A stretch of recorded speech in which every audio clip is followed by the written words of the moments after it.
बिस्मिल्लाहिर्रहमानिर्रहीम। एक बादशाह को परिंदे रखने और पालने का बहुत शौक था।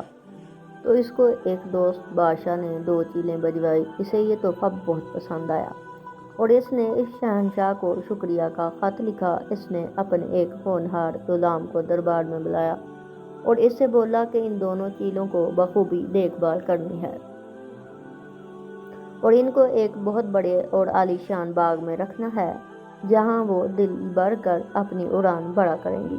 अगले दिन बादशाह ने फिर अपने इस गुलाम को दरबार में हाजिर किया और दरियाफ्त किया कि दोनों चीलें कैसी हैं। वो बोला कि आका, एक चील तो कल से ही ठीक ठाक खा पी रही है और उड़ती भी रहती है, मगर दूसरी चील बस एक शाख पर ही बड़ा जमान रहती है और उड़ती ही नहीं। बादशाह को फिक्र हुई। इसने जानवरों के तमाम माहिर तबीब इकट्ठे कर लिए और इनसे इस चील का मुआयना करवाया। सब ने बताया कि ना तो वो जख्मी थी और ना ही इसके पर कटे हुए थे। किसी को समझ नहीं आया कि ये उड़ती क्यों नहीं।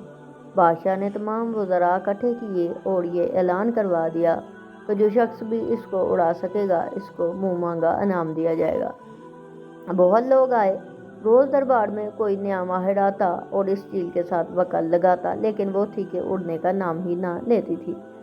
बादशाह को कुछ समझ नहीं आता था। ऐसे ही 2 से 3 माह बीत गए और दूसरी चील अभी भी एक ही शाख पर सारा दिन बैठी रहती थी। आखिर एक दिन बादशाह ने अपने कमरे के पर्दे खोले कि दिन की धूप का नज़ारा करे, तो दम बखूब रह गया कि इसकी दोनों चीलें उड़ रही थी। इसने उसी वक्त दरबार में सबको हाजिर किया और पूछा कि ये किसका करिश्मा है। इनमें से एक आदमी आगे बढ़ा और सीना फुलाकर बोला कि बादशाह सलामत, इस नाचीज़ ने इसका इलाज दरियाफ्त किया है। बादशाह ने पूछा कि तुमने क्या किया। इसने जवाब दिया कि मैंने बस वो शाख काट दी जिस पर आपकी ये चील हर वक्त बैठी रहती थी।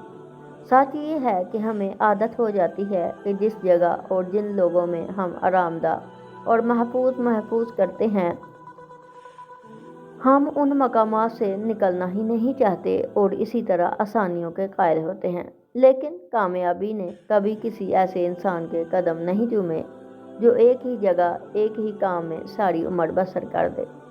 इसके लिए हाथ पांव मारना ज़रूरी होता है। मज़ीद ऐसी वीडियो के लिए हमारा चैनल सब्सक्राइब कर दीजिए। शुक्रिया।